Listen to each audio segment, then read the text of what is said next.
3월이 시작되었습니다. 물론 어제 우리 3월이 시작되었지만 이 3월 한 달도 하나님의 사랑과 은혜, 또 하나님의 복과 또 놀라운 은혜가 여러분 가정과 삶의 자리에 가득 넘쳐나기를 주의 이름으로 축원합니다.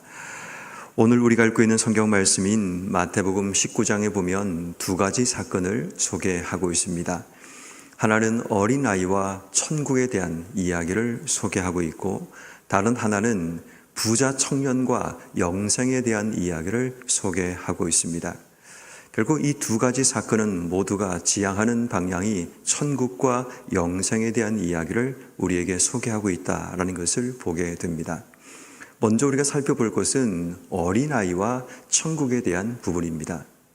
어린아이들이 예수님께 안수를 받기 위해 왔을 때 제자들이 그들을 꾸짖어 예수님께 오지 못하게 하고 있음을 보게 되죠. 그때 예수님께서 어린아이가 내게 오는 것을 금하지 말라 말씀하시면서 천국은 어린아이와 같이 이런 자들의 것이니라 라고 말씀하고 있습니다. 때로는 이 말씀이 조금 우리가 이해가 되지 않기도 하죠. 왜 천국이 어린아이와 같은 자들에게 주어지는 것일까? 어린아이라고 이 아이들이 착한 것만은 아닐 텐데 왜 이런 특정한 대상, 특정한 연령층을 대상으로 말씀하시는 걸까라는 의문이 우리 속에 생길 수 있습니다. 어린아이 같은 특정한 연령층이 천국에 간다라는 말씀은 아니고요. 어린아이들이 가지는 일반적인 특성을 비유하여 말씀하시는 내용이라고 이해하시는 것이 좋습니다. 어린아이들의 특징 가운데 중요한 것은 계산 없는 신뢰와 전적인 의존의 성질을 가지고 있죠. 왜냐하면 이 어린아이들은 자신이 부모에 대한 전적인 신뢰와 계산 없는 의존의 마음을 가지고 부모를 대하곤 합니다. 그리고 그 아이들이 늘 언제나 자기의 삶의 자리에서 원하는 겸손은 아니지만 그들의 삶이 늘 겸손한 모습이 드러나기 때문에 결국 이 세 가지의 모습을 가지고 예수님께서 천국에 들어가는 자, 또 천국을 소유하는 자의 삶이 전적인 하나님 향한 의존, 그리고 계산 없는 신뢰의 모습, 그리고 겸손한 모습이 바로 천국을 소유하는 자들의 삶의 모습이라는 것을 비유적으로 설명하고 있는 내용이라고 볼 수가 있습니다. 그 다음에 등장하고 있는 부자 청년과 또 예수님과의 대화를 통해 영생에 대한 문제를 우리에게 소개하고 있습니다. 오늘 성경 말씀인 16절의 말씀에 보면 어떤 사람이 주께 와서 선생님이여 내가 무슨 선한 일을 하여야 영생을 얻으리까? 라고 질문하고 있습니다. 자, 중요한 것은 영생에 대한 질문입니다. 어떻게 해야 영생을 얻으리까? 라고 질문하고 있지만 그 전제가 중요합니다. 이 부자 청년이 가지고 있는 영생의 전제가 선한 일이라고 정의하고 있다는 거죠. 어떤 선한 일을 해야, 다시 말해 어떤 율법의 항목과 조약들을 지켜야 하지만 영생을 얻습니까? 영생을 누리며 살 수 있습니까? 라는 질문을 하고 있는 거죠.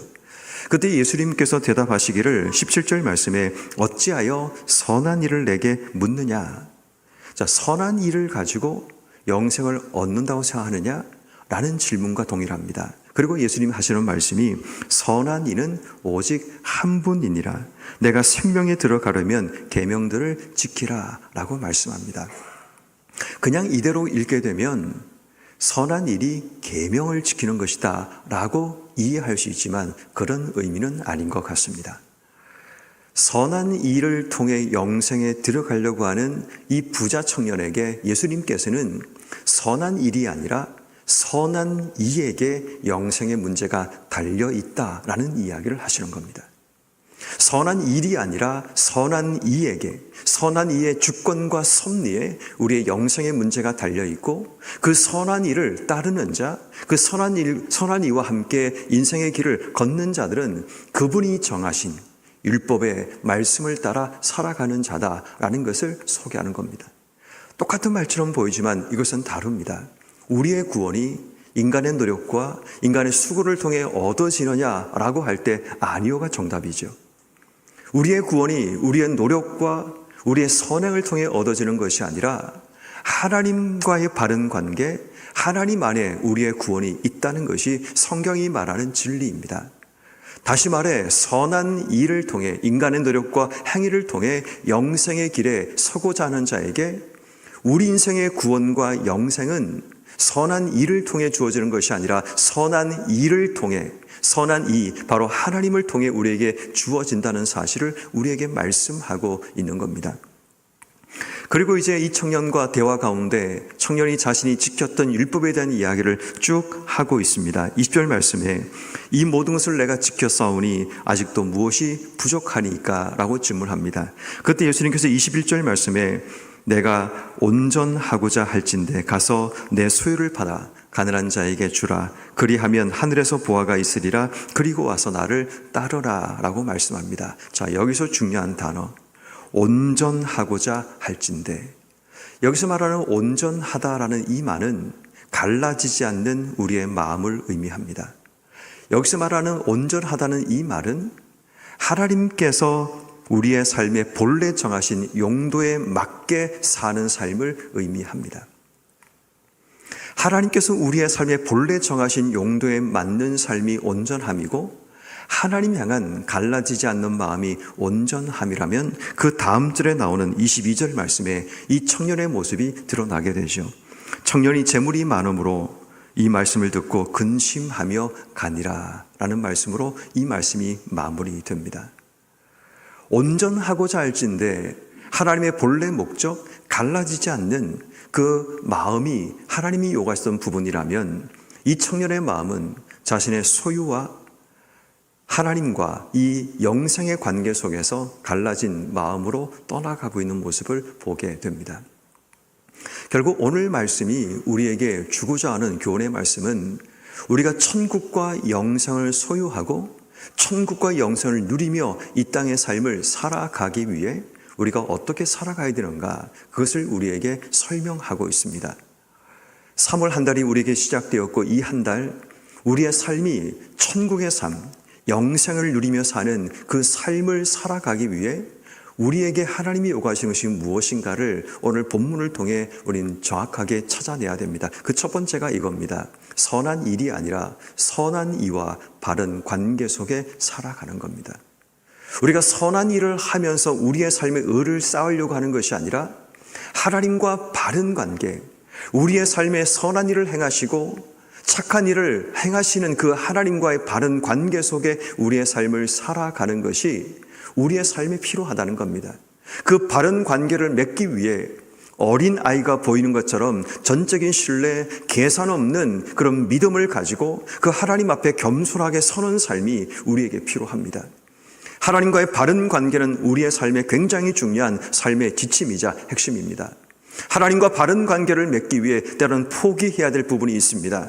때로는 우리 인생 가운데 하나님과 바른 관계가 더 우선순위라는 사실을 기억한다면 우리의 삶의 여정 가운데 늘 하나님과 바른 관계를 세우기 위해 우리의 삶에 헌신해야 될 영역도 분명히 있습니다.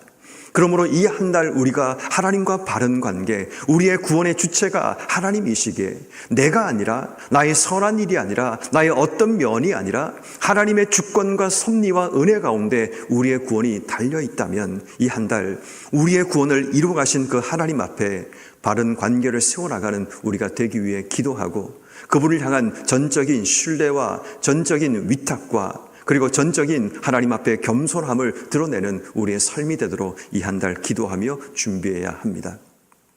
두 번째는 우리가 천국과 영생의 삶을 살아가기 위해서는 하나님이 정하신 기준에 따라 인생의 삶을 살아가야 됩니다. 하나님이 우리의 삶의 중요한 기준이 된다면 그분이 정하신 기준이 우리의 삶 속에 필요한 거죠. 그것을 오늘 본문에서 나오는 단어로 한 단어로 요약한다면 바로 온전함입니다. 하나님이 향한 갈라지지 않는 마음, 그리고 하나님의 목적에 맞게 우리의 삶을 살아가는 것, 이것이 바로 하나님의 기준에 맞게 인생의 삶을 살아가는 겁니다. 어떤 계명을 지키느냐 지키지 않느냐도 물론 중요하겠지만 그것보다 중요한 것은 하나님이 우리를 어떤 용도로 우리의 삶을 살기 원하시는지, 하나님을 향한 우리의 마음이 두 마음으로 갈라지지는 않는가를 돌아봐야 됩니다. 하나님의 기준이 우리 삶 속에 없으면 우린 자꾸만 우리의 기준대로 인생의 삶을 살려고 하죠. 오늘 성경에 나오는 제자들도 그러했습니다. 어린아이가 예수님께 안수받으러 나오려고 할 때 이 제자들이 꾸짖습니다. 왜냐하면 예수님의 기준이 없다 보니까 자신의 판단과 자기의 생각대로 모든 것을 판단하며 나가는 그런 일들이 일어나게 되죠. 뿐만 아니라 부자성도 마찬가지입니다. 하나님의 기준이 없다 보니까 자기의 기준인 소유가 하나님의 주시는 영생보다 더 중요한 가치가 되어 그것을 따라가는 인생이 되고 마는 겁니다. 그런 의미에서 이 한 달 우리가 붙들어야 될 것은 하나님이 정하신 기준, 바로 온전함이 우리 속에 있는 삶입니다. 갈라지지 않는 마음, 하나님의 용도에 맞게 우리의 삶, 우리의 시간, 우리의 모든 삶을 살아가는 것, 이것이 하나님이 정하신 기준에 따라 우리의 삶을 살아가는 겁니다. 내게 주신 물질도, 내게 주신 시간도, 내게 주신 건강도 하나님께서 우리에게 정하신 목적과 용도에 따라 우리의 삶을 살아가기로 결단하고 하나님의 정하신 기준을 따라 살기로 다짐하는 이 한 달이 되기를 기도하며 나가는 이런 모두가 되기를 주의 이름으로 축원합니다. 그리고 마지막 세 번째, 천국과 영생의 삶을 살기 위해서는 하나님의 통치와 다스림 속에 살아가는 삶을 살아가야 합니다. 하나님의 통치와 다스림 속에 살아가는 그 삶의 걸림돌이 오늘 성경에 보니까 이 부자 청년에게는 소유라고 이야기를 했습니다. 자기의 소유가 많다 보니까 하나님의 다스림과 통치 속에 사는 것보다 자기가 소유를 관리하고 자기의 삶을 자신이 주도하고자 하는 그런 욕망들이 그의 삶을 지배하게 되는 겁니다. 제 아들도 마찬가지입니다. 자신이 정한 기준에 따라 하나님의 통치와 다스림 속에 인생의 삶을 살기보다 내가 정한 기준, 내 생각대로 인생의 삶을 살려고 하다 보니까 하나님의 통치와 다스림 속에 우리의 삶이 살지 못할 때가 많습니다. 특별히 사순절 기간을 맞이하고 있는 이 한 달 동안 하나님의 통치와 다스림 속에 사는 삶, 하나님이 우리에게 무엇을 원하시는지, 어떤 삶을 기대하시는지, 나를 통해 하나님께서 원하시는 삶의 결과가 무엇인가를 생각하며 그분의 통치와 다스림 속에 살다 보면 어느 순간 내 삶이 조금씩 그분의 삶에, 그분의 뜻에 맞춰가는 삶을 살아가게 됩니다. 하나님의 통치와 다스림 속에 살지 않고 내 기준과 내 생각대로 인생의 삶을 살게 되면 어느 순간 점점 하나님과 멀어지는 그런 삶을 살게 됩니다. 내비게이션을 따라서 차를 운전하고 가다 보면 목적지에 가까워지면 점점 거리가 줄게 됩니다. 그런데 문제는 그것을 지나치거나 잘못된 방향에 가게 되면 점점 거리가 멀어지는 그런 일들이 나타나게 되죠. 하나님의 다스림과 통치 속에 산다는 것은 점점 하나님과의 거리가 가까워지는 겁니다.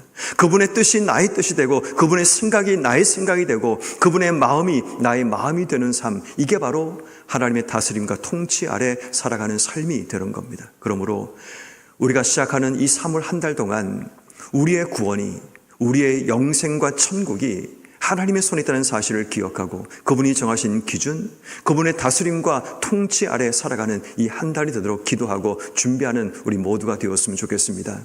이 새롭게 시작하는 이 한 달, 우리의 삶에 천국을 살아내는 삶, 영생을 누리며 살아가는 복된 성도의 삶이 되기 위해 하나님과의 바른 관계 속에 살아가고 그분이 정하신 기준과 그분의 통치와 다스림 속에 살아가는 우리 동순교회와 여러분 모든 삶이 되기를 주님의 이름으로 축원합니다.